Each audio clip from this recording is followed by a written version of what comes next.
Welcome to 40,000 Daily Show Улаанбаатар хотод хотын соёлыг түгээх зорилготой нэвтрүүлгийн маань 9 дахь дугаар инхүү эхэлж байна. Өнгөрсөн 7 хоногт Улаанбаатар хотод болон Монгол улсад маш олон асуудлууд боллоо. Тэгээ юуны өмнө бидний хайртай ивент итгэгчээ алдаршуулъя. Тэгээ Homo Strawberry дэлгүүр нь шинэ жил зориулан шинэ жилийн ширээний чимэг болон амьд гацуу. За тэгэл гэрээ чимэглэж болох гоё декор гэдэг маш олон төрлийн бэлэг сэлтийг шинээр оруулж ирсэн байгаа юм билээ. Тэгээд хаяг нь гэх юм бол натурын гүрний хажууд Homo Strawberry гэдэг дэлгүүр байгаа. За та бүхэн тэгээд энэ хүү дэлгүүрээр очиж шинэ жилийнхаа чимэглийн гоёллоо авч гацар модоо аваарай гэж хүсэж байна. It's beginning to look a lot like Christmas everywhere you go. Take a look at the 5 and 10. It's glistening once again with candy canes and silver lanes that glow. 40,000 Daily Show үргэлжилж байна. За тэгээд өнгөрсөн 7 хоногт маш их сенсацийг дагуулсан Будар Агчаагийн нэвтрүүлгийн талаар нэгэн бичлэг эхлээд төрлөөд үзцгээе. За Монголын ард түмний өгсөн чин сэтгэлийн ханиад тусламжаар бид бүхэн алс холын Филиппин улсад ирж та бүхнээс нэвтрүүлгийн зураг авалтаа хийлээ. Ямар ч байсан Монгол улсын нийт ард иргэд яг энэ хэргийн ард юу байсан бэ? Яг юу болсон бэ? Энэ гэр бүлийнхээ төлөө явсан тэр тэрий латензэ гэдэг хүн жоохон ямар одоо шалтгаанаар асуусан бэ гэдэг бүх нөхцөл байдлыг нь би бол холбогдож одоо хөдөлсөний нотлох байрантаар үндэслэж та бүхэнд харуулах болно. Та бүхний өмнө үзээгөө сонсоогүй тэр бүх нууц байрантуудыг бид нэр ил болгоно. Энэ хэргийн үнэн мөн яг эд болсноороо цааш шинээр сэргэн шалгагдах улмаар одоо энэ буруудан гэр бүлийнхэн одоо та бүхнээс ядаж уушлах байх цаашлаад нөхөн олгор болох бүр хуулийн хариуцлага хүлээх бүх юмыг одоо Монголын ард түмэн шаардаад явж байна. За давчхандаа бол Будар Агчаа 14 жилийн өмнө Монгол улсад амиа алдсан Филиппин иргэний талаарх сурвалжлыг хийсэн. За зөвөр товчхон ингээд хэлэх юм бол 14 жилийн өмнө Монголд буюу энэ Эрлийн Эрдэнэт гэдэг хүний айлд гэр үүслэгчээр ирсэн хүн 6 сарын дараа амь насаа хорлсон байдлаар олдож за тэгээд энэхүү хэрэг 14 жилийн дараа Монголын сайн санаад хүмүүсийн дэмжлэгтэйгээр Будар Агчаа сурвалжлага хийж за тэгээд энэ Филиппин улсад очсон гэр бүлд нь очиж одоо энэ хэргийн талаар одоо иргэн сурвалжлахаар болж байгаа юм билээ. Тэгээд хүн амны хэрэг нийтдээ 20 жилийн хугацаанд нээлттэй байдаг. За тэгээд өөрийнх нь гэр бүлийн хүмүүс Монголд ирээд хүсэлт гарах юм бол одоо ингээд хэрийг дахин нээх боломж бүрдэж байгаа юм билээ. Тэгээд нийтдээ Монголын ард түмэнгээс 30 гаруй сая төгрөг цуглуулаа. Тэгээд гэр бүлийнх нь хүмүүс нь 2 хоногийн өмнө ингээд ирээд тэгээд хэргийг одоо улсын прокурорд мэдүүлж байгаа юм билээ.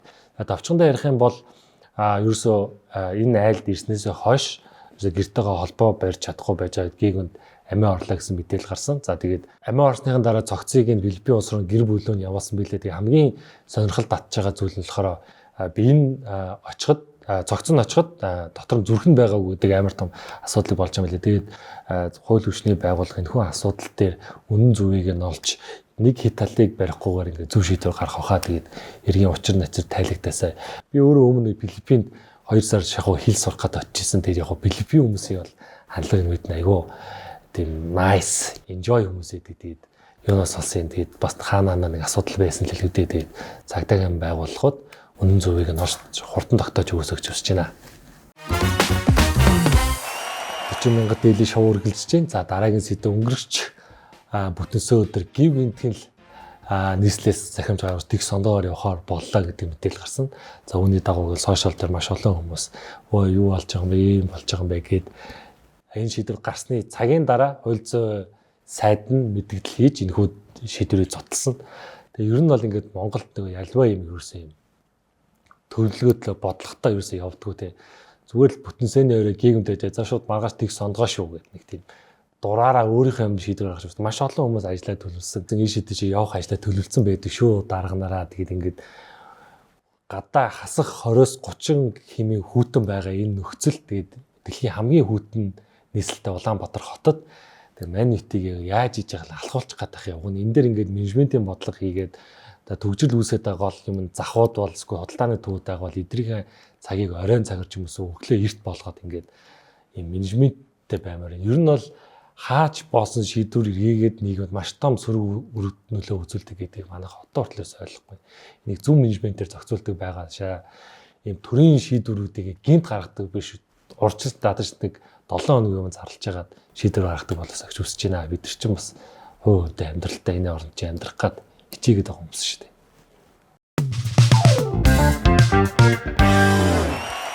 Мянга дээлийн шоу үргэлжлэж байна. За тэгээд манай нэвтрүүлгийнхаа дараагийн боломжлосоор болгодог хотын соёл болон байна. Энэ удаад би мэдлэх болон талархах ёсыг дээдэл сурцгаая гэж бодож байна. Тэгээ юу гэхээр та хэрвээ хүнтэй төрүүлж сайн байна уу гэж дуурдаг бол таны ажил бүхдэх магадлал 50% өсдөг гэдэг судалгаа байдаг.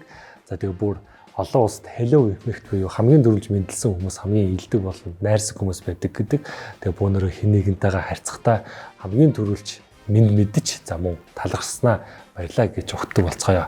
Тэгээ хотын соёл маш том бодлогоос биш зүгээр мэдлэгээс эхлэх шүү залуусаа. Тэгээд бүүнөр хин нэгнтэйгээ төрүүлж мэдлэл сурцгаая.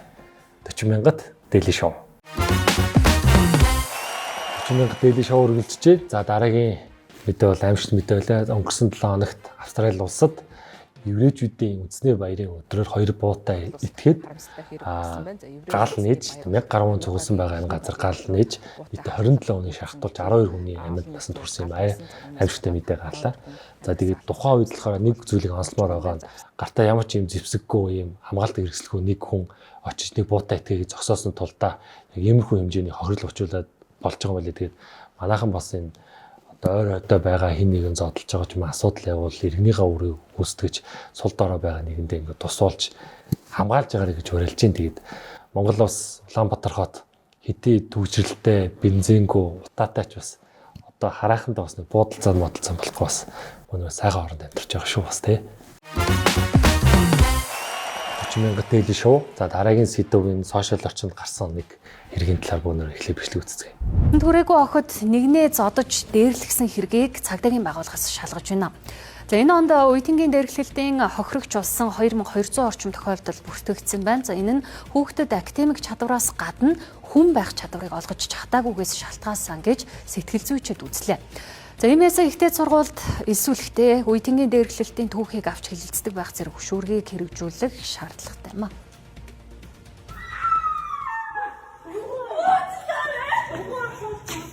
За энэ бичлэг сошиал орчинд явснаас хойш амар олон хэлэлцүүлэг үүсгэж тавьсан. Тэгээ энэ бичлэгийг би бүтэн өөр үзэж чадахгүй юм. Хүүхд зодсон хоорондоо зодтолж байгаа юм. Жохон хүүхдүүдтэй албагталтай юм уу гэхээр би харцаад аяг хэцүү байдаг. Тэгээ яг энийг ингээд дэлхийн нийтээр ингээд судлаад үзэхээр ингээд буллинг гэдэг зүйл угаасаа байдаг.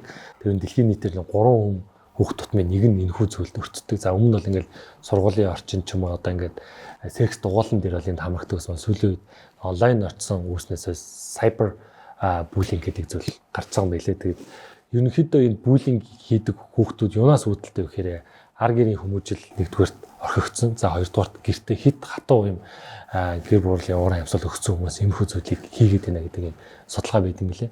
За тэгээ энийг яаж бууруулах вэ гэдэг олон улсын жишээнүүдээ ингээд судлаад үзэхээр нэгт эцэг эхчүүд хүүхдүүдтэйгээ маш сайн анхаарал тавьж хандах. За хоёр дахь юм бол Финланд улсад Kivo effect буюу гэдэг нэг зүйлийг туршиж үзсэн байлээ.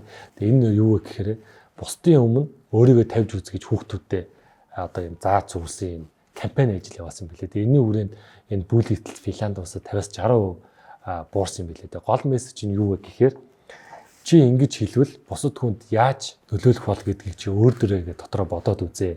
Тэгээ чамд ч гэсэн хэцүү байгаа шиг бусад хүн ч гэсэн хэцүү байдаг.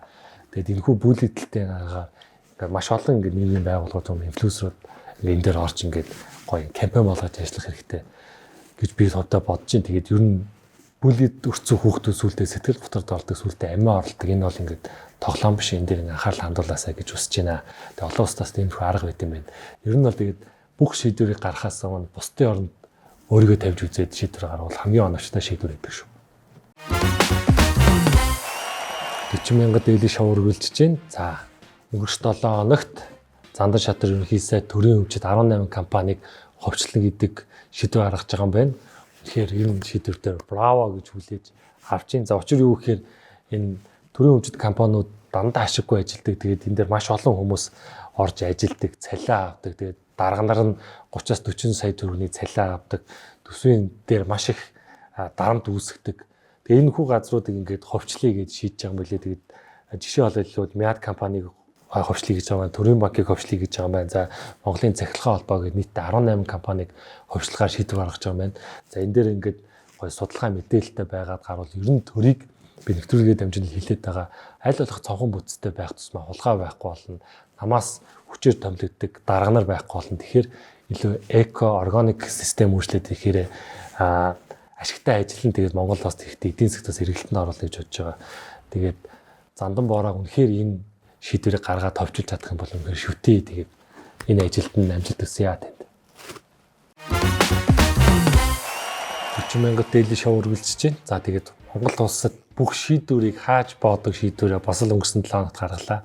За энэ юу гэхээр татврын дарамтанд орсон байгаа аж ахуй нэгжүүдийнхаа дансыг хаалаа. Нийтдээ 20,000 шахуу юм компаниуд байгаа юм байна.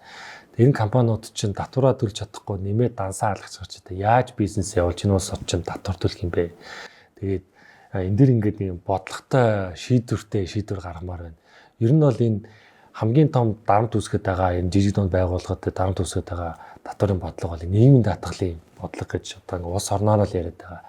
Ажилтаас нийгмийн даатгалын татвар авчаад компаниас наадаг энэ зүйлээ болоод өгөөч гэгээд хууль санаачсан тэр одоо хууль хаана яваа болоо энэ дээр нэг анхаараач. Тэгээд цалингаа нэмж чадахгүй байгаа гол асуудал чинь компани давхар нийгмийн даатгалын шимтгэл төлөд байгаа учраас цалингаа нэмж чадахгүй байгаа мөн улстай нийгмийн даатгалын татварыг төлж чадахгүй бас тэгээд дансаа хаалгаад байна. Тэгээд цай дараа нарт хэлье. Аливаа асуудал дээр нэг зөв менежмент бодлоготой үйлдэл гармаар байна. Хааж боодох чи хамгийн муу арга, бүр хамгийн эцэд авах боломжтой. Цогт тарих толгой байдаг бол энэ дээр нэг жоохон смарт ажиллаад өөртөө гуйж та бүхнээс. 40,000 дээлийн шоу үргэлжлэж байна. За ингээд энэ бензин досны асуудал үнэхээр хурц асуудал боллоо. За тэгээд сайд дамжин юм нь 17 хоногийн дараа зүгээр болно, 10 хоногийн дараа зүгээр болно, 7 хоногийн дараа зүгээр болно гэдэг хоног өнгөрөх тусам улам асуудал хүндрээд ирсэн. За тэгээд дамжин юм сайдаа одоо ажиллаа өгөө болоо. Энэ зандан шатар ерөнхий сайдаа энэ үжи ажиллаж чадахгүй байна. Тэр өмнөх хүндх дугаарт хэлээд байгаа юм. Монгол Ардын намд өөр боловсруучсан байхгүй мүү? Энийгээ солиоч. Хар өвлийн үүтэнд нэг бол хотоос нь тэг сондгоогоор явж алхуулчих гад, нэг бол бензин дүүшийг нөхөхгүйгээр ингэ алхуулчих гэдэг нэг үйл болох нь тодорхой, үйл болохоор хүйтэн болноо. Тэгэхээр бензин хомосдог гэдгийг одоо энэ амьдралын кейсээр 10 гаруй жил төр удирдах байж энийг ойлгохгүй ийм хүмүүсийг нэрээ яалтааж үлээ. Сольчмоор байна. Дамдныма огцроо одоо энэ болно. Тэгэхээр бас бидний зовлонд үнэхээр цадахгүй маа нэрээ. 40,000 дээлийн шоу 8 дахь дугаар байлаа. За тэгээд бусдыг байгаар нь хүлээж авч бусдад саад болохгүй байхаас Улаанбаатар хотын соёл эхлэн бүгдээрээ соёлтой Улаанбаатар хотын зараас олцгоё.